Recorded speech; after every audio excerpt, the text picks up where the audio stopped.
مصطفیٰ بولو بولو صلی علی بولو. الحمد للہ الذی جعل الشریعۃ المطہرہ مقیسا للحلال والحرام والصلاة والسلام علی من ارسلہ الی الناس ليطهر من دنس الكفر والنجاسة الأصلاب والأسلام وعلى آله وأصحابه وأتباع البررة الكرام أما بعد فأعوذ بالله من الشيطان الرجيم بسم الله الرحمن الرحيم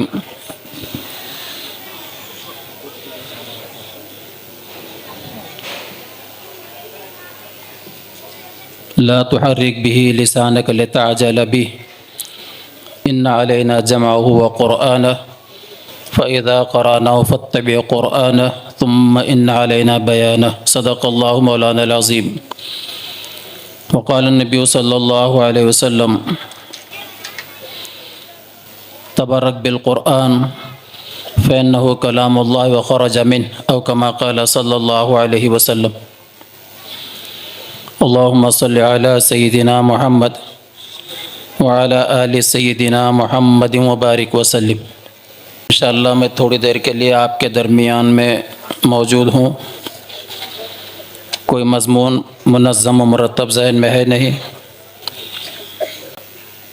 البتہ 2 رکعت نماز پڑھ کر اللہ تعالیٰ سے میں نے دعا کی کہ باری اللہ میری زبان پر ایسی بات جاری فرمائی جو میری ذات کے لیے بھی نافع ہو اور سامعین کے لیے بھی،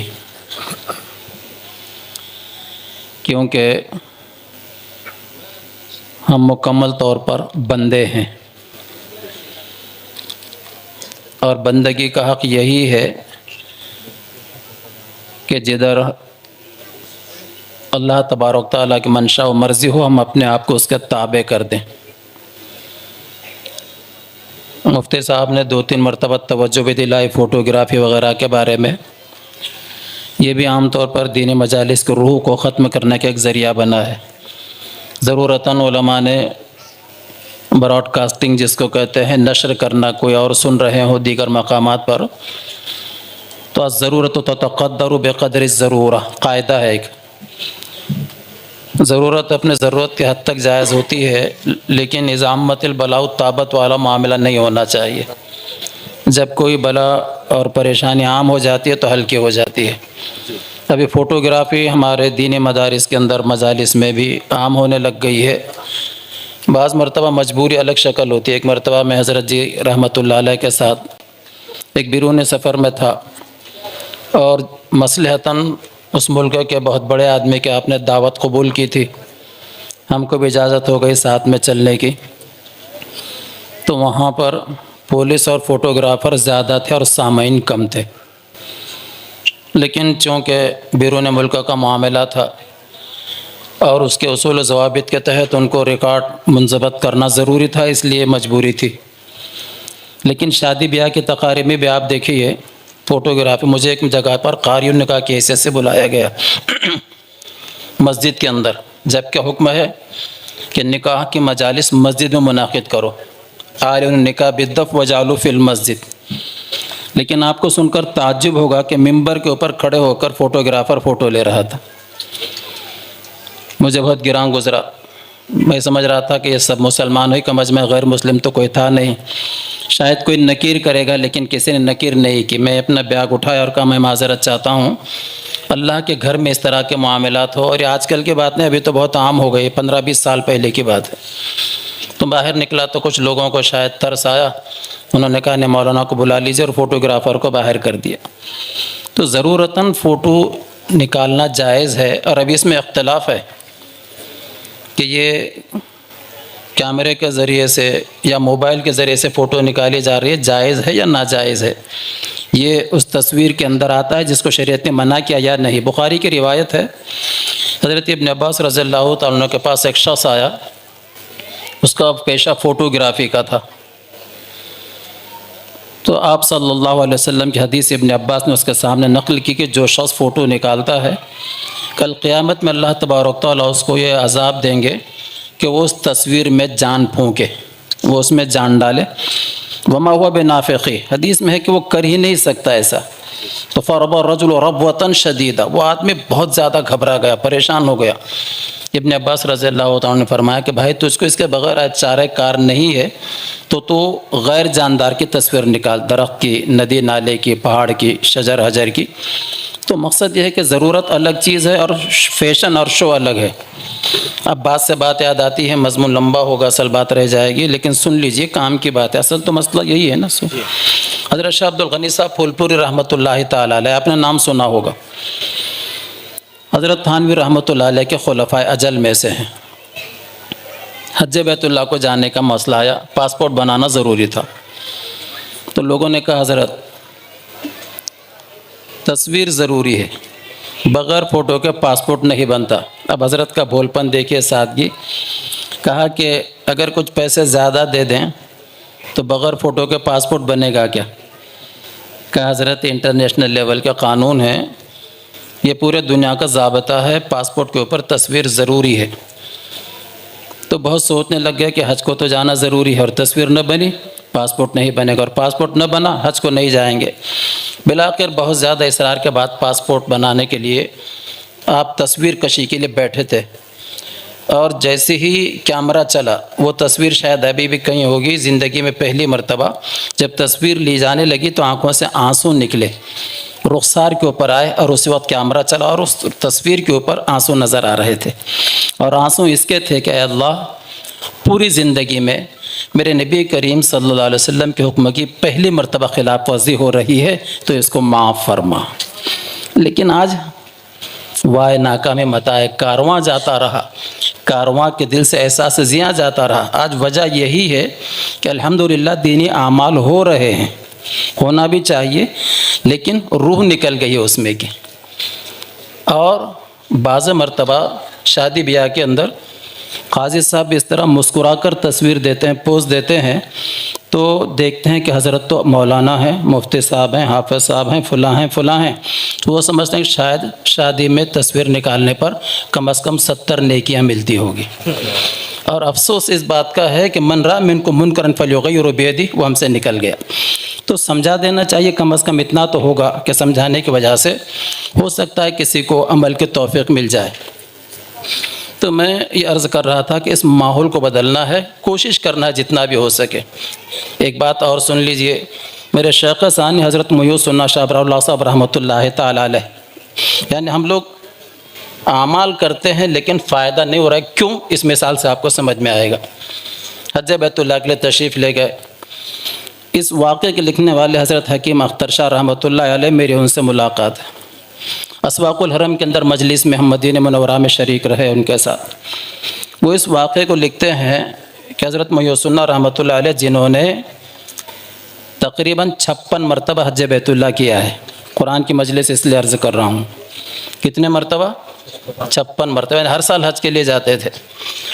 اور اس کی وجہ بھی سن لیجیے، حضرت شاہ زکریا رحمۃ اللہ تعالیٰ علیہ، جن کی دور طالب علم میں عاجز سے ملاقات میری حضرت سے، حضرت شاہ زکریا رحمۃ اللہ تعالیٰ علیہ سے، انہوں نے مدینہ منورہ میں خواب دیکھا، نبی اکرم صلی اللہ علیہ وسلم حضرت شاہ زکریا سے فرما رہے ہیں خواب میں کہ زکریا، تم جانتے ہو کہ ابرار ہر سال حج کے لیے کیوں آتے ہیں؟ ابرار ہر سال حج کے لیے کیوں آتے ہیں؟ حضرت شیخ نے خواب میں فرمایا اللہ و رسول عالم، اللہ اس کے رسول بہتر جانتے ہیں، مجھے کیا پتہ کیوں آتے ہیں، کیا ہے؟ فرمایا کہ انہوں نے اپنے آپ کو قرآن سے جوڑا ہے، اللہ نے اس کی وجہ سے ان کو اپنے گھر سے جوڑا ہے۔ انہوں نے اپنے آپ کو قرآن سے جوڑا ہے، اس کی وجہ سے اللہ تبارک و تعالیٰ نے ان کو اپنے گھر سے جوڑا۔ گلبرگ کے ایک پروگرام میں اس طرح کی بات عرض کر رہا تھا، بیان سے فارغ ہونے کے بعد ایک شخص آئے، مصافحہ کیا، ہاتھ کو چوما اور کہنے لگا حضرت آپ کہاں سے تشریف لائے، آپ کا نام کیا ہے، وغیرہ وغیرہ۔ اتنی تو تھوڑی سی عقل ہم کو بھی ہے، میں نے سمجھا کہ شاید یار کچھ تو مجھ سے غلطی ہو گئی ہے، اور یہ شخص ایڈریس لے کر، پتہ لے کر بعد میں میری اصلاح کرنا چاہتا ہے۔ میں نے پتہ وغیرہ بتلا دیا، پھر بعد میں مجھے پتہ چلا، جو ہمارے میزبان تھے انہوں نے بتلایا کہ دراصل وہ حضرت میوس سنہ رحمۃ اللہ علیہ سے بیعت تھے، وہ شخص جو آپ کا پتہ وغیرہ لے رہے تھے، اور انہوں نے پہلی مرتبہ یہ واقعہ سنا تھا تو میں نے سچ کہا یا غلط کہا اس کی تحقیق کرنے کے لیے میرا پتہ وغیرہ لکھا تھا۔ اور ہردوئی جا کر حضرت محی السنہ رحمۃ اللہ علیہ سے جب انہوں نے تحقیق کی کہ فلاں فلاں نام کا ایک شخص آیا تو اس طرح یہ بات کہی تو کیا یہ صحیح ہے، تو وہ خود صاحب واقعہ عرض کرتے ہیں کہ حضرت سر نیچے جھکا لیا، گریات طاری ہوا اور آنکھوں سے آنسو بہنے لگ گئے تھے۔ مطلب یہ کہ جو بات ہم نے عرض کی وہ صحیح تھی۔ یہ قرآن کی مجلس ہے، قرآن کی محبت پر آپ ہم تشریف لائے ہیں، یہ ہمارے علماء دعوت الایمان کے قرآن کی نسبت پر محنت کر رہے ہیں، لیکن اس روح کی طرف بھی میں آپ سب مل کر توجہ دیں جس کو میں عرض کرنے جا رہا ہوں۔ تو محی السنہ علیہ رحمہ جب حج بیت اللہ کے لیے گئے تو ان کے ایک مرید تھے، انوار صاحب انجینئر، نام یاد ہے مجھ کو ان کا۔ وہ خود اپنی گاڑی لے کر حضرت کو لینے کے لیے آئے، پیٹرول پمپ کے اوپر پہنچے، گاڑی میں پیٹرول ڈلوایا اور وہ خود ڈرائیونگ کر رہے تھے، گاڑی چلا رہے تھے۔ انوار صاحب خادم بھی تھے ان کے، انجینئر وہیں پر ملازمت تھی ان کی۔ درجہ حرارت بہت زیادہ 50-51 کے قریب تک، انہوں نے اے سی آن کی، 10-5 منٹ ہو گئے لیکن گاڑی ٹھنڈی نہیں ہو رہی ہے۔ پوچھا کیا بات ہے بھئی گاڑی ٹھنڈی کیوں نہیں ہو رہی ہے؟ اسی تو میں نے آن کیا، شاید کسی سائڈ کی کھڑکی کھلی رہ گئی، شیشہ نیچے ہے، شیشہ اوپر کرو گاڑی ٹھنڈی ہو جائے گی۔ حضرت حکیم اختر صاحب لکھنے والے اس واقعے کے، وہ فرماتے ہیں کہ میری طرف کی خود کھڑکی کھلی تھی، میں نے فوراً اس کو شیشہ چڑھا دیا اور 5 منٹ کے بعد گاڑی ٹھنڈی ہو گئی۔ بات سمجھ میں آ رہی ہے نا آپ کے؟ میں دیہات کا ہوں، ایک دم سادہ انداز میں بول رہا ہوں میں۔ 5 منٹ کے بعد گاڑی ٹھنڈی ہو گئی۔ حضرت محی السنہ رحمۃ اللہ علیہ فرمانے لگے اس عمل کے ذریعے سے اللہ تبارک و تعالیٰ نے مجھ پر ایک علم کا القاء فرمایا۔ علماء جانتے ہیں اس عمل سے، اس واقعے سے اللہ نے مجھ پر علم کا القاء فرمایا۔ اب ہم کو تو قرآن حدیث پڑھ کر بھی علم کا القاء نہیں ہو رہا ہے، اب اس میں کیا القاء؟ گاڑی کھلی تھی، کانچ چڑھا دیا، ٹھنڈی ہو گئی، کیا کہ حضرت نے فرمایا مجھے یہ علم القاء ہوا کہ اے سی آن کرنے کے بعد کھڑکی کھلی تھی اس لیے گاڑی ٹھنڈی نہیں ہوئی، اور کھڑکی بند کرنے کے بعد 5 منٹ میں گاڑی ٹھنڈی ہو گئی۔ حضرت نے فرمایا اس سے میں نے یہ نتیجہ اخذ کیا، یہ بات میرے سمجھ میں آئی کہ ہم نماز، ذکر اللہ، تلاوت قرآن، صدقہ و زکوٰۃ کی اے سی تو آن کر رہے ہیں لیکن گناہوں کی کھڑکیاں ہم نے بند نہیں کی ہیں، گناہوں کی کھڑکیاں ہم نے بند نہیں کی، جس کی وجہ سے ایمان کی معرفت اور ٹھنڈک ہمارے دلوں میں نہیں پہنچ رہی ہے۔ قرآن مجید میں شیطان نے قسمیں کھائی ہیں، لکھا ہے میں ان کو گمراہ کر کے رہوں گا، وَذَرُوا ظَاهِرَ الْإِثْمِ وَبَاطِنَهُ، چھوٹے چھوٹے گناہوں کو بھی اور بڑے بڑے گناہوں کو بھی چھوڑو۔ اور عام طور پر جو ہم یہ سمجھتے ہیں کہ نوافل کا کثرت سے پڑھنا، صدقات کا کثرت سے کرنا، قرآن کی تلاوت، حج، عمرے، یہ بہت بڑی نیکی ہے، معاف کرنا بے شک یہ ضروری ہے، لیکن سب سے بڑی نیکی یہ ہے کہ آدمی گناہ کو چھوڑے، اور یہ بہت مشکل ہے۔ جب آدمی گناہوں کو چھوڑے گا تو پھر موٹے موٹے اعمال کرنے کے بعد بھی انشاءاللہ وہ اللہ کا ولی بن سکتا ہے۔ تو ہم آپ کوشش کریں انشاءاللہ گناہوں کو چھوڑنے کی۔ تو قرآن مجید کی ایک آیت شروع میں نے پڑھی تھی، یہ فوٹو کی بنیاد پر کچھ باتیں یاد آ گئی، ذہن میں نہیں تھی، شاید کوئی مجمع کے اندر حسن طلب رکھنے والے اللہ کے بندے بھی موجود ہیں، چونکہ یہ مجلس ہماری قرآن کی نسبت پر منعقد کی گئی ہے، اور قرآن یہ اللہ تبارک تعالیٰ وہ کلام جس کے بارے میں سورہ قیامہ کی ایک آیت میں نے پڑھی۔ حضرت ابن عباس رضی اللہ تعالیٰ عنہ 10 سال کے بچے، علماء جانتے ہیں کہ حضور کی وفات کے وقت وہ بالغ بھی نہیں ہوئے تھے ابھی، وقت ناہست الاحتلامہ، کہ میں بالغ ہونے کے قریب ہوا تھا، ابھی بالغ بھی نہیں ہوا۔ وہ اس آیت کی تشریح و تفسیر کرتے ہوئے فرماتے ہیں کہ جب قرآن نازل ہوتا تو نبی اکرم صلی اللہ علیہ وسلم کو سخت تکلیف اور مشقت ہوتی۔ کیوں؟ ایک تو وحی کے بارے گراں، اس کے وزن کی وجہ سے، وحی کا ثقل، بوجھ، اس کا کتنا بوجھ ہوتا تھا؟ روایت میں بات آتی ہے کہ بوجھ کی وجہ سے اونٹنی بیٹھ جاتی تھی بعض مرتبہ۔ حضرت حذیفہ رضی اللہ تعالیٰ فرماتے ہیں حضور تشریف فرماتے، آپ کے ران میرے ران پر تھی، ٹچ ہو رہی تھی، مس ہو رہی تھی، کچھ حصہ میرے ران کے اوپر آیا، اسی درمیان میں وحی نازل ہونے لگ گئی تو مجھے اتنا بوجھ محسوس ہوا، ڈر لگ گیا کہ شاید میری ران ٹوٹ جائے گی، اتنا بوجھ ہوتا ہے وحی کا۔ تو ایک تو قرآن کا نازل ہونا، پھر حضور کا ساتھ ساتھ پڑھنا جبرائیل امین کو اس کو یاد رکھنے کے لیے، مشقت در مشقت۔ تو اللہ نے فرمایا جبرائیل امین سے جا کر کہہ دو حبیبم آپ زیادہ مشقت برداشت نہ کریں، لا تحرک بلسانک لتعجل بہ، قرآن کو جلد یاد کرنے کے لیے اپنی زبان کو آپ حرکت مت دیں، ان علینا جمعہ و قرآن، اس قرآن مجید کو آپ کے سینے میں جمع کرنا ایک بات، آپ کے ذریعے سے اس کو پڑھوانا دو کام، اور پھر اس کے معنی، مطالب، تفسیر، تشریح، حکمت کی باتیں بیان کرنا، یہ سب ہمارے ذمے ہے۔ ان علینا جمعہ و قرآن فاذا قرأناه فاتبع قرآن ثم ان علینا بیانا۔ تو معلوم ہوا کہ حفاظت کا ذمہ دار کون؟ اللہ۔ سینوں میں جمع کرنے کی ذمہ داری کس کی؟ اللہ کی۔ معنی و مطالب بیان کرنے والی ذات اللہ تبارک تعالیٰ کی۔ یہ مدارس، یہ مکاتب، یہ دینی ادارے ایک سبب اور ذریعہ ہیں۔ اور اللہ نے فرمایا وَلَقَدْ يَسَّرْنَا الْقُرْآنَ لِلذِّكْرِ فَهَلْ مِن مُدَّكِرٍ، ہم نے قرآن کو یاد کرنے کے لیے آسان کیا ہے، کوئی یاد کرنے والا؟ ہم سے پوچھ رہے ہیں اللہ تبارک تعالیٰ۔ لیکن کتنے افراد ایسے ہیں جو کم از کم اتنے سورہ تجوید کے ساتھ یاد کریں کہ جس کے ذریعے سے ہماری نماز مسنون طریقے سے ادا ہو؟ یعنی فجر اور ظہر کی تلاوت کتنی علماء سے پوچھی، عصر اور عشاء میں کون سی صورتیں پڑھنا سنت ہے، مغرب میں کون سی؟ عام طور پر بہت سے لوگوں کو آخر کی 10 صورتیں یاد ہوتی ہیں، اور کچھ تو مسئلہ پوچھتے علماء کرام سے کہ مولانا انا اعطینا اور قل واللہ میں نماز ہوتی ہے کیا؟ دو ہی صورتوں کے اندر۔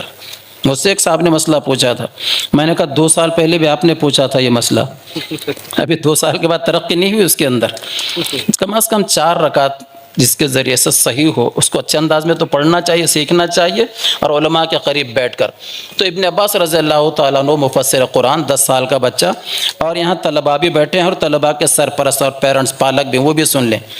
10 سال کا بچہ، کوئی عمر ہوتی ہے 10 سال کی، ابھی بچے تو ہیں نا چھوٹے چھوٹے، ظاہری بات ہے کہ وہ سمجھانے کے بعد بھی اپنے حرکت سے باز نہیں آتے، اور اب لوگوں نے اس کو بھی فیشن بنا دیا۔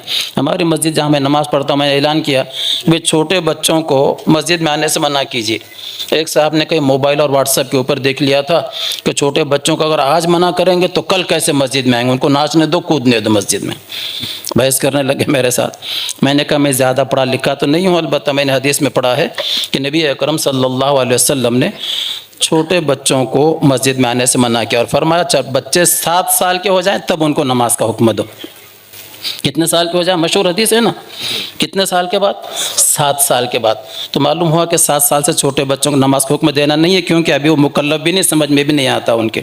چنانچہ اس کی دلیل جب ملی، یورپ کے سفر پر تھا میں، وہاں باضابطہ انگریزی میں بورڈ لگا ہوا ہے کہ 7 سال سے چھوٹے بچوں کو مسجد میں انٹری نہیں ہے، لیکن ہم لوگ اپنے طور پر واٹس ایپ اور فیس بک پر ہم نے طریقہ کار اختیار کیا دین کے سمجھنے کا، جس کی وجہ سے گمراہی بڑی تیزی کے ساتھ پھیل رہی ہے۔ تو میں عرض کر رہا تھا کہ ابن عباس 10 سال کے بچے، اپنے بچوں کو ادب بھی سکھلائیے اور اپنے بچوں کو خدمت بھی سکھلائیے، جس کے ذریعے سے انشاءاللہ بچوں کی زندگی میں دین آئے گا۔ دعوت کے ساتھ ہی کہتے ہیں کہ نہیں، کیا کہتے ہیں؟ خدمت سے خدا ملتا ہے اور عبادت سے جنت ملتی ہے، با ادب با نصیب، بے ادب بے نصیب۔ چنانچہ شراح بخاری نے لکھا ہے کہ ابن عباس رضی اللہ تعالیٰ نے چھوٹے بچے 10 سال کے ایک مرتبہ استنجا کے لیے تشریف لے گئے نبی کریم صلی اللہ علیہ وسلم۔ واپس آنے تک دیکھا کسی نے لوٹا بھر کر رکھا ہے پانی، کچھ زمانے کا جو بھی لوٹا ہوگا، پانی رکھا ہوا تھا، حدیث میں ہے۔ حضور نے پوچھا بھی کس نے رکھا؟ کہا انا یا رسول اللہ، میں نے رکھا ہے۔ حضور بہت خوش ہو گئے اور فرمایا اللہم علمہ الکتاب، اے اللہ اس بچے کو کتاب کا علم عطا فرما، اور کتاب کیا ہے؟ قرآن۔ علامہ ملا علی قاری علیہ الرحمٰن نے قرآن مجید کے 51 نام لکھے ہیں، 52 نام، لیکن 5 نام قرآن کے وہ جو خود قرآن مجید کے اندر موجود ہیں۔ قرآن کے کتنے نام ہیں؟ 5۔ ہمارے پاس 6واں نام ایک بڑی کتاب، بس ختم، جی پڑھنے کا نا پڑھانے کا، بڑی کتاب۔ لیکن قرآن کے 5 نام کیا ہیں؟ قرآن، فرقان، تنزیل، ذکر اور کتاب، یہ 5 نام خود قرآن مجید کے اندر موجود ہیں۔ تو حضور نے فرمایا اللہم علمہ الکتاب۔ ایک تو یہ واقعہ ہوا، دوسرا یہ ہوا کہ حضرت ابن عباس رضی اللہ تعالیٰ عنہ فرماتے ہیں کہ میری خالہ میمونہ رضی اللہ تعالیٰ عنہ کے گھر حضور کی باری تھی قیام کی، آپ تشریف لے گئے تو میں بھی گھر گیا۔ کیوں گیا؟ چھوٹے بچے تھے، لیکن اس لیے گیا کہ میں دیکھوں رات میں اللہ کے نبی کے معمولات کیا ہوتے ہیں۔ اللہ اکبر! طلب اگر ہو تو اللہ تعالیٰ کہاں سے کہاں پہنچاتا ہے۔ 10 سال کا بچہ وہ رات کے معمولات دیکھنے کے لیے گیا۔ فرماتے ہیں رات کا کچھ حصہ گزرا، نبی اکرم صلی اللہ علیہ وسلم جاگے اور من شن معلق، ایک مشک لٹکا ہوا تھا اس سے آپ نے وضو فرمایا اور آپ نے رکعت باندھی نماز کی۔ فرماتے ابن عباس میں بھی حضور کا دیکھا دیکھی میں نے بھی وضو کیا اور آپ کے بائیں جانب آ کر کھڑا ہو گیا نماز پڑھنے کے لیے۔ حضور نے پیچھے سے ہاتھ ڈال کر میرا کان یا میرا ہاتھ پکڑ کر مجھ کو سیدھی جانب لا کر کھڑا کیا اپنے برابر، تو میں تھوڑا سا پیچھے ہٹ کر کھڑا ہو گیا ایک قدم۔ نماز سے فارغ ہونے کے بعد پوچھا کہ عبداللہ تم نے ایسا کیوں کیا؟ میں تو تم کو اپنے برابر کھڑا کر چکا تھا۔ کہنے لگے یا رسول اللہ میری مجال کہ میں آپ کے برابر کھڑا ہوں ادب کی بنیاد پر۔ اس وقت حضور نے فرمایا اللہم علمہ الکتاب، اے اللہ اس بچے کو کتاب کا علم عطا فرما۔ تو شراح بخاری لکھتے ہیں ان دونوں واقعات میں سے کسی ایک موقع پر حضور نے دعا دی اور اللہ نے آپ کی دعا کو قبول فرما لیا۔ آج ہمارے پاس کیا ہے؟ دعا میں یاد رکھیے، تکیہ کلام بنا ہوا ہے، کاہے کی دعا، کون سی دعا، کب دعا۔ ایک تو ہے دعا میں یاد رکھنے کی درخواست کرنا اور ایک ہے دعا از خود نکلنا، دونوں میں بہت فرق ہے۔ کسی عمل صالح پر جو دعا نکلتی ہے براہ راست اللہ کے عرش تک پہنچتی ہے، دعا جو از خود نکلتی ہے۔ تو حضور اکرم صلی اللہ علیہ وسلم کی وہ دعا آپ تو مستجاب الدعوات ہے، اللہ نے ابن عباس کو مفسر قرآن بنایا۔ تو قرآن مجید یہ اللہ تبارک و تعالیٰ کا آخری کلام جو کتاب اللہ بھی ہے اور کلام اللہ بھی ہے۔ کتاب اللہ کا مطلب اللہ کی کتاب بھی ہے اور کلام اللہ کا مطلب ہے کہ اللہ تبارک و تعالیٰ نے تکلم فرمایا، بولا ہے اس کو۔ کیسے بولا؟ کما ينبغي لجلال شانہ، علماء جانتے ہیں کہ کیسے بولا، وہ اللہ جانتے ہیں اللہ کی کیسے کیفیت۔ ہماری طرح زبان، جسم، ہاتھ، پیر ایسے نہیں اللہ تعالیٰ کو۔ جبریل امین نے سنا، پھر حضور اکرم صلی اللہ علیہ وسلم پر نازل فرمایا اور خود حضور اکرم صلی اللہ علیہ وسلم نے پڑھ کر سنایا، یہ ہے کلام اللہ۔ اور پہلے کی جو کتابیں تھیں وہ صرف کتاب اللہ تھی۔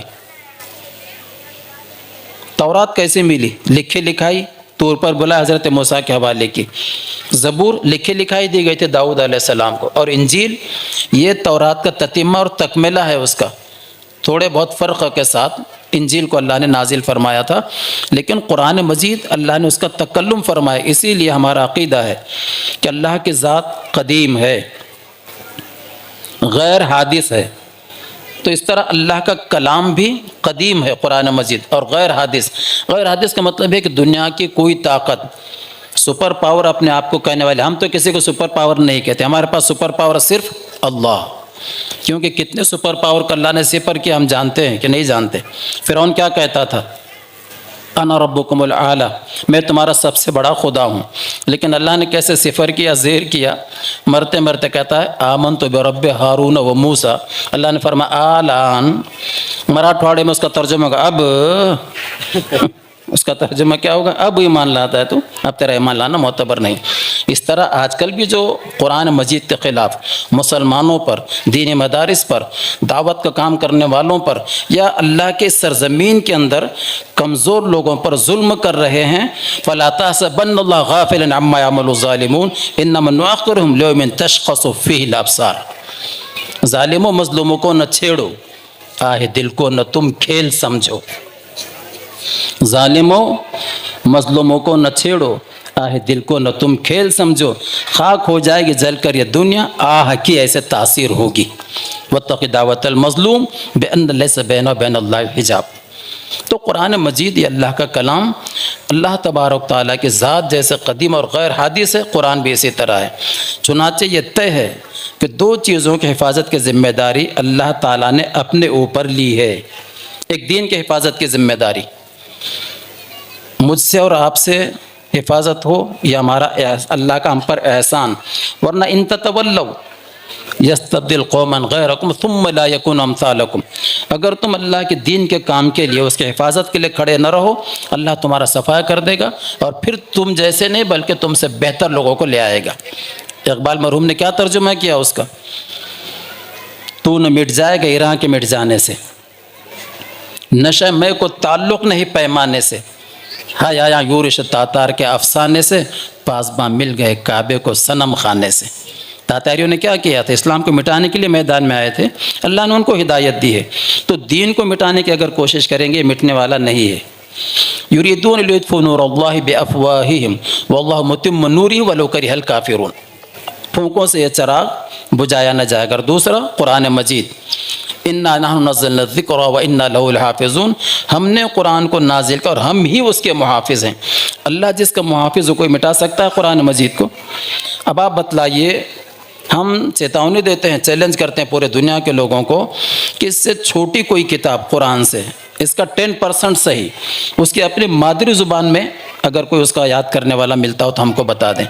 اور قرآن مجید ہماری زبان میں نہیں، عربی زبان میں ہے، لیکن اللہ نے کتنا آسان کر دیا اس کو یاد کرنے کے لیے کہ ابھی آپ کے سامنے دیکھا 2 بچے ماشاءاللہ دستار فضیلت اپنے سر کے اوپر رکھ رہے ہیں، کیا کے نسبت پر؟ قرآن پر۔ اور اللہ کے نبی نے فرمایا صلی اللہ علیہ وسلم، من قرأ القرآن وحفظہ ادخلہ اللہ الجنہ، جو قرآن مجید حفظ کرتا ہے سب سے پہلے مرحلے کے اندر اللہ اس کو جنت میں داخل فرمائیں گے۔ وشفع فی 10 رجال من اہل بیتہ کلہم قد استجیب لہم النار، اور اس کے خاندان کے ایسے 10 آدمیوں کو اللہ جنت میں داخلہ نصیب فرمائیں گے جن کے لیے جہنم میں جلنا واجب ہو چکا تھا۔ حدیث سنا رہا ہوں میں آپ کو، جن کے لیے جہنم میں جلنا واجب ہو چکا تھا، مگر حضرت جی رحمۃ اللہ علیہ نے اس پر ایک حاشیہ لگایا، حضرت پیر صاحب نے۔ وہ کیا فرمایا؟ ایسے 10 آدمی جو اس کے حفظ کرنے پر خوشی کا اظہار کر رہے ہوں، ورنہ وہ 10 آدمی نہیں کہ کیوں ڈالے یار بورڈنگ میں، حافظ بن کے کھائیں گا کیا، بناتے ہیں کہ مسجد کا لوٹا، زیادہ زیادہ امامت کریں گا، یہ اس طرح کہنے والے کو اس کی شفاعت نصیب نہیں ہوگی۔ اس کے حفظ پر خوش ہوں، کیونکہ لوگ روزی روٹی کو تعلیم کے ساتھ جوڑ رہے ہیں، یہ قسمت ضیزہ بالکل غلط ہے، ناممکن ہے۔ اگر روزی کا تعلق علم سے ہوتا، کتے بلیاں گدھے ودھے وغیرہ یہ سارے بھوکے مرنا چاہیے تھا، کیا نہیں؟ کوئی دیکھا کہ آپ نے لومڑی کیا ہے تو BLLB کی ہوئی ہے، بولی اچھا ماشاءاللہ، اور یہ شیر کیا ہے تو فلاں پارٹی کا ہے، وہ اس وجہ سے نہیں ہے۔ جانور ہیں، اللہ تعالیٰ پال رہا ہے ان کو، وَمَا مِن دَابَّةٍ فِي الْأَرْضِ إِلَّا عَلَى اللَّهِ رِزْقُهَا، کوئی جاندار روئے زمین کے اوپر ایسا نہیں ہے جس کے رزق کا ذمہ اللہ تعالیٰ نے نہ لیا ہو۔ خدا کو بھول گئے لوگ فکر روزی میں، خدا کو بھول گئے لوگ فکر روزی میں، خیال رزق ہے، رزاق کا خیال نہیں۔ قرآن مجید کا روزی روٹی سے کوئی تعلق نہیں ہے، اللہ تبارک تعالیٰ نے سب کی ذمہ داری لی ہے۔ کتنی مرتبہ ہمارے دعوت کے ساتھ حدیث بیان کرتے ہیں کہ اگر اس دنیا کی قدر و قیمت اللہ تعالیٰ کے نزدیک مچھر کے پر کے برابر ہوتی تو کسی کافر کو پانی کے گھونٹ بھی نہیں دیتے تھے اللہ تعالیٰ، لیکن ہم سے زیادہ ان کو مل رہا ہے کہ نہیں مل رہا ہے؟ نہیں، یوں تو ملے کافروں کو حور و قصور، اقبال مرحوم فرما رہے ہیں، اور مسلمانوں کو فقط وعدہ حور۔ پھر انہوں نے خود جواب دیا، اس کا جواب شکوہ میں، تم میں کوئی حوروں کا چاہنے والا ہی نہیں، جلوہ طور تو موجود ہے مگر موسیٰ ہی نہیں۔ آج بھی جو ابراہیم سا ایمان پیدا آگ کر سکتے انداز گلستان پیدا، وہ ایمان پیدا کرنے کی ضرورت ہے۔ تو یہ قرآن مجید اللہ کا کلام ہے، اس کے فضائل ہیں، اور یاد رکھیے کسی عالم نے نہیں کہا ہوگا آپ کے پاس، نہ ہمارے پاس، نہ بھیڑ کے علماء نے، کہ آپ ڈاکٹر مت بنیے، لائر مت بنیے، انجینئر مت بنیے، سائنٹسٹ مت بنیے، سب بنیے، لیکن سب سے پہلے مسلمان بنیے۔ ہمارا پیغام اکبر الہ آبادی کے الفاظ میں یہ ہے، تم شوق سے کالج میں پڑھو، پارک میں پھولو، جائز و غباروں پہ اڑو، چرخوں کو چھو لو، پر ایک سخن بندے عاجز کی رہے یاد، اللہ کو اور اپنے حقیقت کو نہ بھولو۔ پہلے مسلمان بنو، بعد میں سب کچھ۔ پھر ورنہ جس دور کے اندر میں آپ جی رہے ہیں، ہمارا مسئلہ یہ نہیں کہ ہم کیا کھائیں گے، روزی روٹی کا کیا ہوگا مسئلہ، نہیں۔ بخاری کی روایت، لا الفقر اخشى عليكم ولكن اخشى ان تبسط عليكم الدنيا فتنافسوا كما تنافسوا الى اخر الحدیث، کہ مجھے میری امت کے اوپر فقر اور محتاجی کا ڈر نہیں ہے کہ کیا کھائیں گے، ڈر اس بات کا ہے کہ اللہ تعالیٰ دنیا کے دہانے ان کے اوپر کھول دے گا اور اس میں ریس کرنے لگیں گے، ایک دوسرے سے آگے بڑھیں گے، اور جیسے وہ ہلاک ہو گئے اس طرح یہ ہلاک ہو جائیں گے۔ مسئلہ ہمارے ایمان کے بچانے کا ہے، ہمارے دین اور ہماری ملی تشخص کے باقی رکھنے کا ہے۔ اور بہت صاف صاف مثال، اس سے پہلے شاید میں نے کبھی عرض کیا تھا، اسپین کے اندر 800 سال تک مسلمانوں کی حکومت رہی ہے۔ کتنے سال تک؟ 800 سال تک۔ پھر جب زوال آیا، مسلمانوں کی حکومت کا خاتمہ ہوا، تو وہاں پر آج کوئی سیاح مسجد قرطبہ میں اگر جاتا ہے تو 2 رکعت نماز پڑھنے کی اجازت نہیں ہے۔ کتنے سال مسلمانوں کی حکومت رہی؟ 800 سال تک۔ دیکھ سکتے ہیں لیکن نماز نہیں پڑھ سکتے۔ الحمرا باب الاخوتین، اسلامی تاریخ کے کچھ عمارتیں ہیں، کھنڈرات، اس کے علاوہ کچھ نہیں۔ ہمارے اس ملک میں بھی 800 سال تک مسلمانوں کی حکومت رہی ہے، تقریباً 850 سال تک۔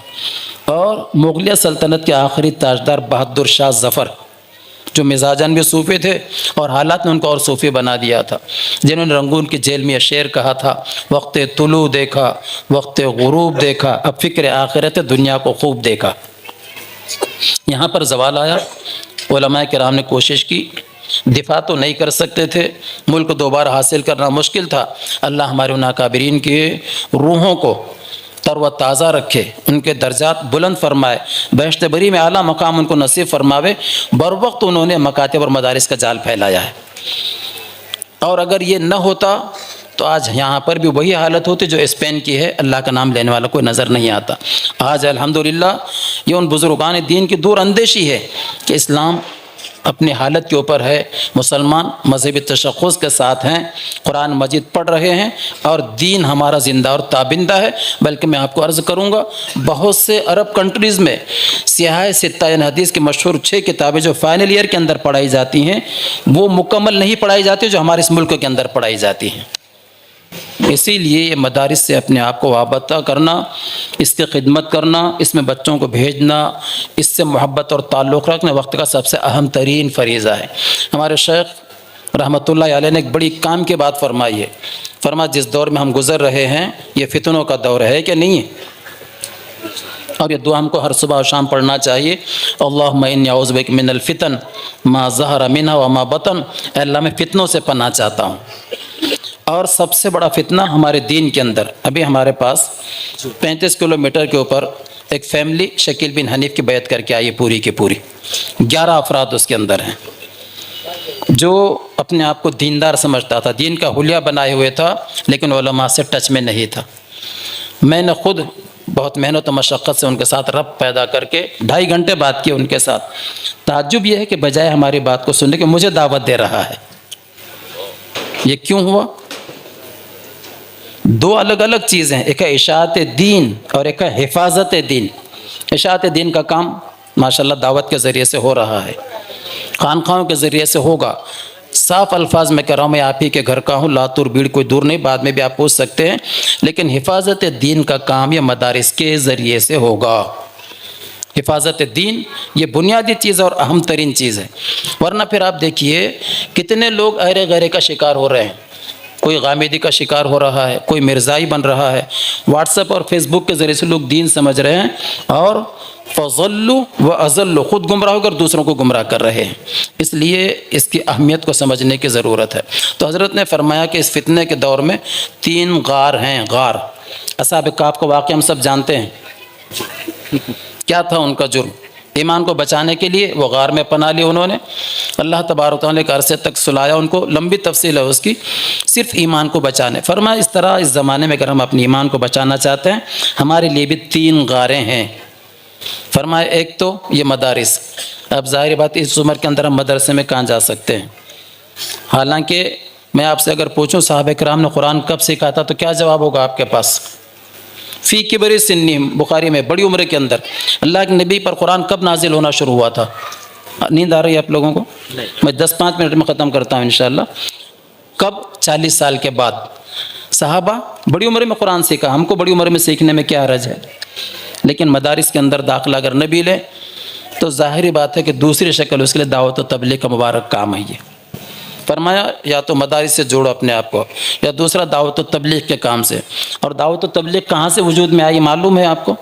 حضرت جی الیاس رحمۃ اللہ تعالیٰ علیہ کہاں کے تھے؟ دینی مدرسے کی پیداوار ہے، مدرسے سے آپ فارغ تھے، مدرسے سے آپ نے علم حاصل کیا، اور کتنی محنت و مشقت۔ 1925 میں پہلی مرتبہ قافلہ روانہ ہوا تھا مرکز سے لے کر میوات کی طرف۔ تفصیل کا موقع نہیں، مجمع یہاں پر میدان میں بیٹھا ہوں، صرف اشارہ کر رہا ہوں۔ 1925، اب 100 سال ہو گئے اس کام کو، اور کتنی محنت و جان فشانی کے ساتھ اس واقعے کے لکھنے والے حضرت منظور صاحب نعمانی رحمۃ اللہ علیہ ہیں۔ کتاب کا نام بھی علماء کے لیے عرض کر رہا ہوں، اس کو پڑھیے کبھی موقع ملے، تحدیث بالنعمہ کتاب کا نام۔ حضرت کی وفات سے پہلے حضرت بہت سخت بیمار ہو گئے، کاندھلا سے کچھ لوگ ملاقات کے لیے آئے حضرت جی کی خدمت میں۔ فرمایا کیوں آئے ہو؟ کہ حضرت آپ کی طبیعت ناساز ہے، ہم کو معلوم ہوا، اس لیے ہم آپ سے ملاقات کے لیے، آپ کی عیادت کے لیے آئے۔ بہت ڈانٹ ڈپٹ شروع کی اس نے، کہا کہ اللہ کے نبی کے دین مٹ رہا ہے، تم کو اس کی فکر نہیں، اور جو مرنے کے لیے مٹنے کے لیے پیدا ہو اس کی فکر میں تم چلے آ رہے ہو، جاؤ اپنا کام کرو یہاں سے۔ نکال دیا ان کو۔ طبیعت اور زیادہ خراب ہو گئی۔ مشورے میں یہ طے ہوا کہ حضرت جی رحمۃ اللہ علیہ کے عیادت کے لیے اور آپ کے مزاج کی تشخیص کے لیے ڈاکٹر کو بلانا چاہیے، مگر مسئلہ یہ آیا کہ بلی کے گلے میں گھنٹی کون باندھے؟ ڈرتے تھے لوگ۔ حضرت مفتی کفایت اللہ رحمۃ اللہ علیہ حضرت کی خدمت میں رہتے تھے، ان سے کہا حضرت مفتی صاحب آپ کے ساتھ ذرا شفقت کا معاملہ ہے، حضرت جی سے آپ بات کیجیے، ہم ڈاکٹر کو بلا لیں گے، اجازت دے تو۔ مفتی صاحب نے پوچھا، حضرت نے کہا ٹھیک ہے بلاؤں گا، مگر میری ایک شرط ہے، اور یہ واقعہ آپ کے وفات سے 14 دن پہلے کا عرض کر رہا ہوں میں، میری ایک شرط ہے۔ پوچھا کیا شرط ہے؟ کہا پہلے میں اپنی سناؤں گا، بعد میں ڈاکٹر کی سنوں گا۔ سمجھ میں آ رہا ہے؟ پہلے میں اپنی سناؤں گا اور بعد میں ڈاکٹر کا۔ ٹھیک ہے جو بھی ہے۔ بہرحال اس وقت دلی کے 2 مشہور ڈاکٹر، ایک مسلم ڈاکٹر تھے ڈاکٹر شوکت اللہ انصاری، اور دوسرے غیر مسلم ڈاکٹر، دونوں کو بلایا گیا۔ قالین بچھائے گئے ڈاکٹروں کے لیے، اور حضرت کے چارپے اٹھا کر لا کر ڈاکٹروں کے قریب کر دی۔ تو حضرت جی نے پہلے اپنی بات سنائی کہ بھئی دیکھو آپ کو بھی ایک علم دیا اللہ تعالیٰ نے، علم طب۔ حضرت عیسیٰ علیہ السلام تم سے بڑا ڈاکٹر ایک علم لے کر آئے تھے، وہ مردوں کو زندہ کرتے تھے، اندھے کو بینا کرتے، کوڑی کا مرض ہاتھ پھیرتے اچھا ہوتا، تمہارے پاس اتنا بڑا علم ہے ہی نہیں۔ حضرت عیسیٰ علیہ السلام چلے گئے، ان کا علم بھی چلا گیا۔ اب تم اللہ کے نبی کی دعوت اور دین کے کام کو کرو، یہ جاری رہنے والا علم ہے، عمل ہے، سمجھایا ان کو دین، سن لی انہوں نے۔ اس کے بعد ڈاکٹروں نے تشخیص کی، اور اس کے بعد انگریزی میں کچھ بات چیت کرنے لگے، اور ڈاکٹر اٹھ کر گئے۔ حضرت مفتی کفایت اللہ صاحب رحمۃ اللہ علیہ فرماتے ہیں مجھے انگریزی آتی نہیں تھی، مسلم ڈاکٹر سے پوچھا کہ آپ لوگ کیا باتیں کر رہے تھے حضرت کی تشخیص کے بعد؟ کہا ہم یہ کہہ رہے تھے کہ ان بڑے حضرت کے اندر زندگی کے کوئی رمق اور نشان تو باقی نہیں، یہ زندہ کیسے ہیں؟ سمجھ میں آیا؟ یہ ہے روحانی طاقت۔ بظاہر تو زندگی کے آثار و قرائن کوئی نظر نہیں آتے، علامات نظر نہیں آتی، یہ زندہ کیسے ہیں؟ تو 2 باتیں فرمائی حضرت جی نے، ایک تو یہ کہ یہ مدارس دین و ایمان کے تشخص کو باقی رکھنے کے لیے ہمارے، دوسرا یہ دعوت کا مبارک کام اصول و ضوابط کے ساتھ۔ جتنی آسانیاں پیدا ہو رہی ہیں اتنا کام کے اندر کمی آ رہی ہے۔ ہم الحمدللہ دعوت کے کام میں لگے، ہمارے والد صاحب دعوت کے کام میں تھے، اس کی برکت ہے میں آپ کے سامنے یہاں پر بیٹھا ہوا ہوں۔ پہلے کیا معاملہ تھا؟ میں تو یہ سمجھتا ہوں کہ کوئی آدمی تام سیٹ ہمارے بچپن میں اپنے سر کے اوپر لے کر مسجد سے بس استان تک جاتا تو خانقاہ میں ایک چلے میں اس کی اتنا اصلاح نہیں ہوتی وہ جتنا پوٹلا لے کے چلنے سے ہوتی تھی اس کی۔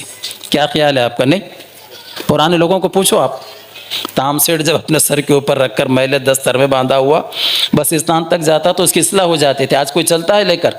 خانقاہ میں یہی ہوتا ہے۔ 2 کام ہو گئے۔ اور تیسرا فرمایا خانقاہ نظام۔ یہ خانقاہ نظام کیا ہے؟ یہ آج کا نہیں ہے۔ یتلو علیہم آیاتہ ویزکیہم ویعلمہم الکتاب والحکمہ۔ کہ اے نبی ہم نے آپ کو اس لیے بھیجا کہ آپ اللہ کی آیتیں ان کو پڑھ کر سنائے، یہ مکاتب میں ہو رہا ہے۔ یزکیہم تزکیہ کا کام یہ خانقاہ میں ہو رہا ہے، اور تعلیم کتاب و حکمت۔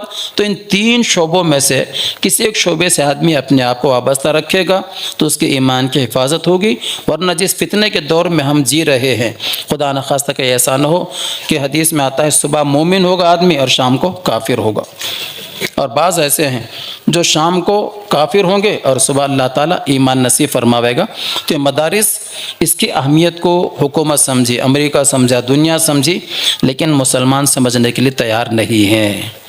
وہ کہتے ہیں بھئی کیا ضرورت ہے اس کی، کیا ہے اس سے کیا حاصل ہوگا؟ میں آپ سے ایک سوال کر رہا ہوں کہ اگر خدا نخواستہ تعلیم و تعلم کا سلسلہ منقطع ہو گیا تو کیا ہوگا؟ ابھی آپ دیکھیں لاک ڈاؤن میں چند سال مدرسے بند رہے، 1 سال 2 سال، لیکن ایک عالم دین نے مجمع کے اندر کہا کہ دینی اعتبار سے ہم 50 سال پیچھے چلے گئے ہیں، 1-2 سال کے نقصان کی وجہ سے۔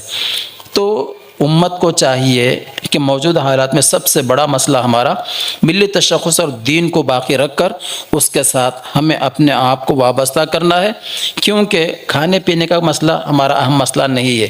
اللہ تبارک تعالیٰ رزق کی فراوانی فرمائی ہے۔ ہمارے پاس دلی کی ایک جماعت آئی تھی، حضرت مولانا یوسف صاحب رحمۃ اللہ علیہ کے ساتھ وقت لگا ہوا تھا اس میں ایک ساتھی کا، وہ کہنے لگے پہلے زمانے میں لوگ کھانے کو نہ ملنے کی وجہ سے مرتے تھے اور آج زیادہ کھا کے مر رہے ہیں۔ صحیح کہا کہ غلط کہا انہوں نے؟ پہلے زمانے میں لوگ کھانے کو نہ ملنے سے مرتے تھے، زیادہ کھا کر مر رہے، تو یہی ہو رہا ہے۔ لیکن دینی اعتبار سے ہماری اپنی ذمہ داری ہے کہ ہم اپنے اولاد کو اس کی فکر کریں۔ ترمذی کی روایت ہے کہ کوئی والد اپنے بچے کو حسن تعلیم و تربیت سے کوئی بہتر تحفہ دے ہی نہیں سکتا، اس سے بہتر کوئی تحفہ دے نہیں سکتا۔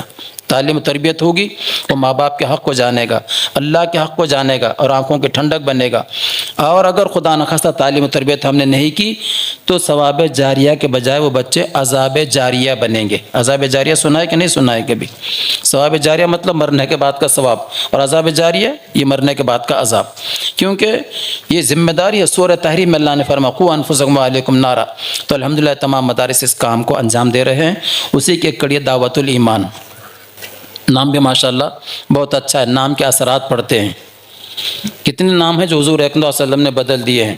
دیہاتوں کے اندر آپ چل پھر کر دیکھیے، آپ کا نام کیا ہے تو دگڑو ہے، بولے مسلمان کا نام دگڑو کیسے؟ بولے ابا کا نام پترو، تو میں پوچھا دادا کا نام دوڑو ہے کیا تیرے؟ بولے پھر اچھے نام رکھنا ہے والدین کی ذمہ داری۔ آج کل لوگ نیٹ سے نام نکال کر دیکھ رہے ہیں، یہودیوں کے عیسائیوں کے نام۔ ایک صاحب آئے میرے پاس، انہوں نے کہا مولانا میرے گھر ایک بھانجی ہو گئی ہے، میرے بہن کو ایک بیٹی ہو گئی، تو میں نے اس کا نام قرآن میں دیکھ کر جاسمین رکھا ہے۔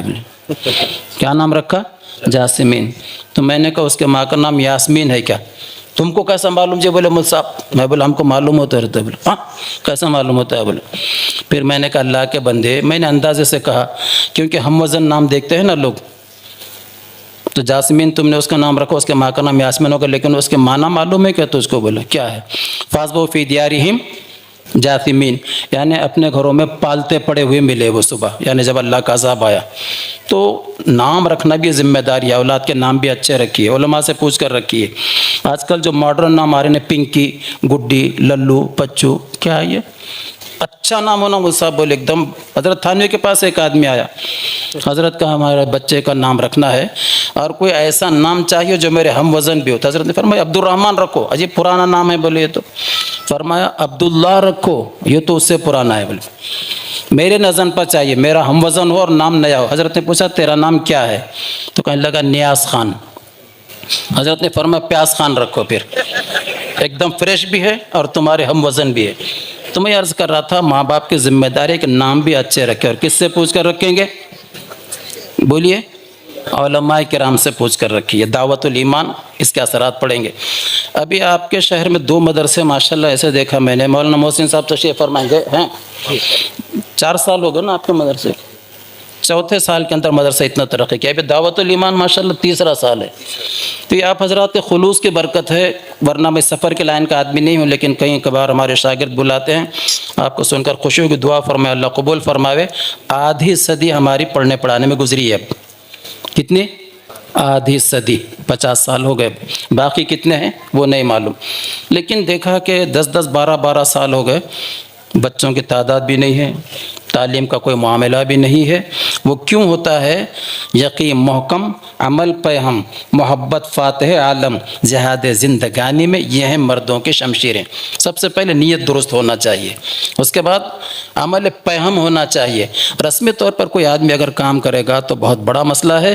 ان اللہ یأمرکم ان تؤدوا الامانات الی اہلھا، یہ مدارس، یہ مساجد، یہ خانقاہیں اور کسی دعوت کے کام کی ذمہ داری وغیرہ، یہ سب امانتیں، اور قیامت میں اللہ تعالیٰ پوچھے گا کہ تم نے اس امانت کا کیا ادا کیا ہے۔ اس لیے الحمدللہ اداروں کے ساتھ لگے رہیے، ان کا تعاون کیجیے، اللہ تبارک تعالیٰ اس نے تعاون کو قبول فرمائے۔ اور تعاون کا مطلب پیسے دینا نہیں ہے صرف، وہ تو بات کا ہے درجہ۔ الکلمۃ الطیبۃ صدقۃ، اچھی بات کرنا بھی کیا ہے؟ نیکی ہے، حسن ظن کو قائم کرتے ہوئے۔ اور کوئی بات اگر ہے تو باضابطہ پوچھ لینا چاہیے۔ ابھی ایک جلسے میں گیا تھا، میں نے وہاں پر کہا کہ دیکھو بھائی، کوئی بات کسی مدرس کی، ناظم کی، کسی مدرسے والے کی اگر ہو اور اصلاح کے لائن سے اگر آپ کو کچھ عرض کرنا ہے تو اس کے لیے 3 چیزیں ضروری ہیں: بات حق ہو، نیت حق ہو اور طریقہ حق ہو۔ ورنہ چیل اڑی تو بھینس اڑی اپنے علاقائی زبان میں، اور اس کے اوپر حاشیہ اگر لگایا یا ایھا الذین آمنوا اجتنبوا کثیرا من الظن ان بعض الظن اثم، بعض گمان کیا ہوتے ہیں؟ گناہ ہوتے ہیں، اور بدگمانی گناہ کبیرہ۔ ایک آخری بات عرض کر رہا ہوں، حضرت میوس اللہ رحمۃ اللہ علیہ کی یاد آئی۔ ایک مولوی نما آدمی مجھ جیسا کچھ کھا رہا تھا، اچانک ایک دوسرا شخص ملنے کے لیے آیا، تو اس نے فوراً ڈھکن ڈھانپ کے اس کو اٹھا کر رکھ دیا پیچھے. تو آنے والے آدمی کو بہت غصہ ہے، اتنا بڑا مولانا ہے کہتے. میں کیا کھانے کے لیے آیا تھا اس کے پاس، میں کچھ بھیک مانگ رہا تھا، پیٹ کا کتا ہوں کیا میں؟ بٹھا کے رکھ دیا اور ایسی ویسے باتیں شروع کر دیا اس نے. بہرحال جس کام سے آیا تھا وہ چلا گیا اور باہر 1 سے 2، 2 سے 4، 4 سے 6 کے پاس بات نقل کرنا شروع کر دیا. اتنی تشہیر ہو گئی اس بات کی کہ ایک مولانا سے جو قریب آدمی تھا اس تک بات پہنچی. اس نے بھی آ کر کہا کہ مولانا وہ فلاں آدمی آپ کے بارے میں ایسا کرا تو مجھے بھی اچھا نہیں لگا. آپ اس کو اگر نہ بھی کھلاتے تو کم از کم چھپانا تو نہیں چاہیے تھا. وہ کیا کھانے کے لیے آیا تھا کیا؟ 1-2 لقمے کھلا دیتے، اور نہ کھایا تو کم از کم بٹھا دیتے. کہا اچھا ہوا تم نے پوچھا، ورنہ تم بھی بدگمانی کا شکار ہو رہے تھے. اور سنو کہ قصہ کیا تھا. حضرت محی السنہ رحمۃ اللہ لکھا ہے، وہ کتاب میرے پاس ہے، اس کا نام سن لیجئے، مجالس ابرار. اس کے اندر لکھا ہوا یہ واقعہ. کہا بات دراصل یہ ہے کہ میں 1 ہفتے سے تقریباً بھوکا تھا، صرف پانی پر گزارا کر رہا تھا، کھانے کو کچھ نہیں ملا. اب میری حالت ایسی تھی کہ چند لقمے اگر نہ ملے تو میں مر جاؤں گا، جس کو علماء کی زبان میں مخمصہ کہتے ہیں یا حالت اضطرار کہتے ہیں. کھانے کو نہ ملا تو میں کیا ہو جاؤں گا؟ مر جاؤں گا. تو مجھے کچرا کنڈی کے اوپر گھڑ پر ایک مردہ مرغی ملی. میں نے اس کو لایا اور نمک مرچ ڈال کر ابالا اور 2-4 لقمے کھا کر اپنی جان بچانا چاہتا تھا. ابھی 1 لقمہ بھی نہیں اٹھایا کہ وہ شخص آ گیا. اب بھوک کی وجہ سے وہ کھانا میرے لیے کیا تھا؟ حلال تھا، اور اس کے لیے کیا تھا؟ حرام تھا. حرام سے بچانے کے لیے میں نے اس کو چھپایا تھا تاکہ وہ شخص حرام کے کھانے میں شریک نہ ہو. لیکن تم نے پوچھا، وضاحت کیا، بیچارہ نہیں پوچھا، بدگمان. تو ایسے کتنے معاملات ہمارے سب روز کسی کے ساتھ ہوتے ہوں گے، لیکن ہم لوگ اس کے اوپر کیا کرتے ہیں؟ حاشیہ. یاد رکھیے، ظنوا بالمؤمنین خیرا، حدیث سنا رہا ہوں. ایمان والوں کے ساتھ اچھا گمان رکھو. اچھے گمان پر قیامت میں اللہ نہیں پوچھیں گے. حسن ظن کے لیے کسی دلیل کی ضرورت نہیں ہے، اور سوء ظن کے لیے دلیل کی ضرورت ہے. ابواب المناقب بخاری کی روایت ہے کہ حضرت عیسیٰ علیہ السلام ایک جگہ سے گزر رہے تھے. ایک شخص کوئی چیز اٹھا رہا تھا. حضرت عیسیٰ نے فرمایا تو نے چوری کی؟ کہا کہ چوری نہیں کی. ایک طرف نبی ہیں اور ایک طرف ایک عام آدمی ہے جنتا کا. کہا تو نے چوری کی؟ کہا میں نے چوری نہیں کی. قربان جائے حضرت عیسیٰ علیہ السلام پر. فرمایا تو نے سچ کہا، میری آنکھوں نے غلط دیکھا ہے. تو نے سچ کہا، میری آنکھوں نے غلط دیکھا ہے. تو ایمان والوں کے ساتھ اچھا گمان رکھیے، ایک دوسرے کا تعاون کیجیے، دین کے کاموں پر مدد کیجیے. الدال علی الخیر کفاعل، نیکی کرنے والے کی طرف رہبری کرنے والے نیکی کرنے والے کے برابر ہے. ابھی دعوت الایمان کے علماء بتا رہے تھے 10-20 لوگ آئے تھے کچھ ملاقات کے لیے. یہ محلے کے لوگ ماشاءاللہ ہر کام کے اندر ساتھ دیتے ہیں، شفقت کا برتاؤ کرتے ہیں، محبت کی نگاہ سے دیکھتے ہیں. اللہ ان کی قربانی قبول فرمائے. کتنی مشہور حدیث ہے کہ ایک فاحشہ عورت، بازاری عورت، کتے کو پانی پلانے کی وجہ سے اللہ تعالیٰ نے اس کی بخشش فرما دی ہے کہ نہیں حدیث؟ فشکر اللہ لہ فغفر اللہ. کسی علم دین کے اندر مدد کرنے والا کہ اس سے بڑھ کر عمل نہیں ہوگا. ہمارے حضرت فرماتے تھے ٹوٹے رشتوں کو وہ جوڑ دیتا ہے، ٹوٹے رشتوں کو وہ جوڑ دیتا ہے، معاملہ جو رب پہ چھوڑ دیتا ہے، اس کے لطف و کرم کا کیا کہنا، لاکھ مانگو کروڑ دیتا ہے. اللہ تبارک تعالی ہمارے اس ارمالی علمی روحانی مجلس کو قبول فرماوے. اللہ اس ادارے کی اور تمام مدارس کی ترقی کے فیصلے فرمائے، اور علماء اور ہماری برادری کے لوگوں کے اندر اس بات کا احساس فرمائے کہ یہ قوم کی امانت ہمارے پاس ہے، اس کا ہمیں حق ادا کرنا ہے. کمی کوتاہی ہوگی اللہ ہم سے بھی محاسبہ فرمائے گا. وآخر دعوانا ان الحمدللہ رب العالمین. دعا کی گزارش. درود شریف پڑھ لیجیے، دعا ہوگی. الحمدللہ رب العالمین والصلاة والسلام علی سیدنا مولانا محمد بارک وسلم.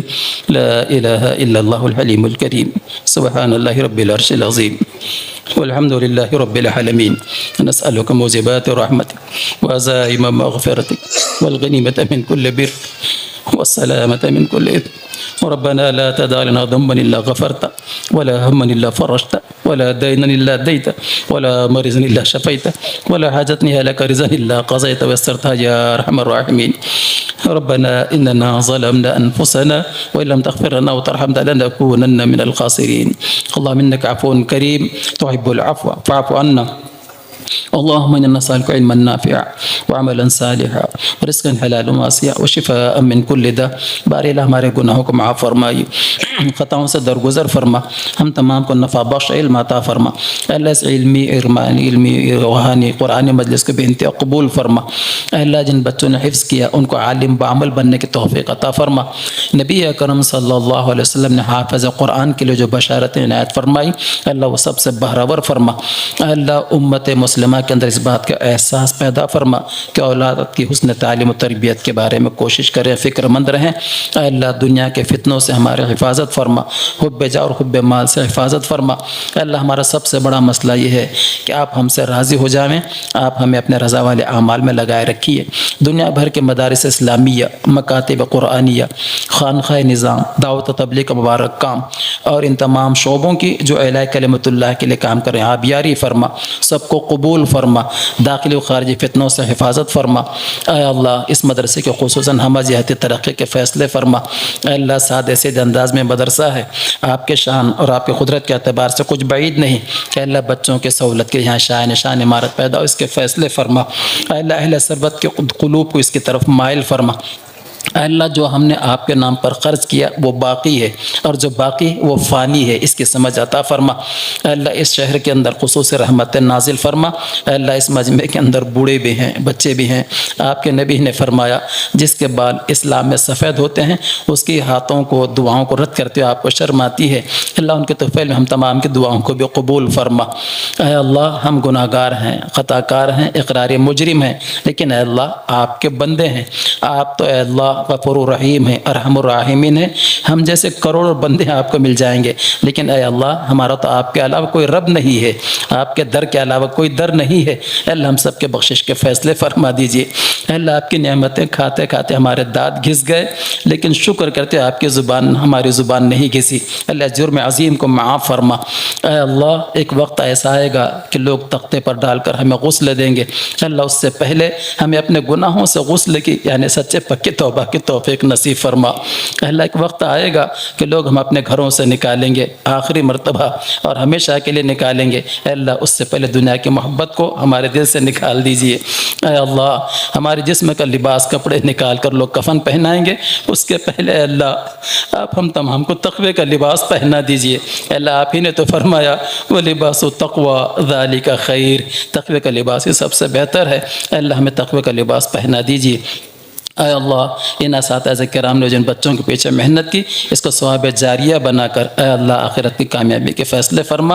اے اللہ جو ہو رہا ہے آپ کے فضل ہی سے ہو رہا ہے، اور جو ہوگا آپ کے فضل ہی سے ہوگا۔ قدم قدم پر اے اللہ آپ کا فضل ہم تمام کے شامل حال فرما۔ اے اللہ جو آپ کے جوار رحمت میں پہنچ چکے ان سب کی مغفرت فرما، اور جو باقی ہیں عافیت کے ساتھ عمر و برکت عطا فرما، ان لوگوں میں شمار فرما جس کے بارے میں آپ کے نبی نے فرمایا من طال عمر حسن عمل، لوگوں میں سب سے بہتر ہو جس کی عمر لمبی ہو اور اعمال اچھے ہوں۔ اللہ میں اچھے اعمال کی توفیق عطا فرما۔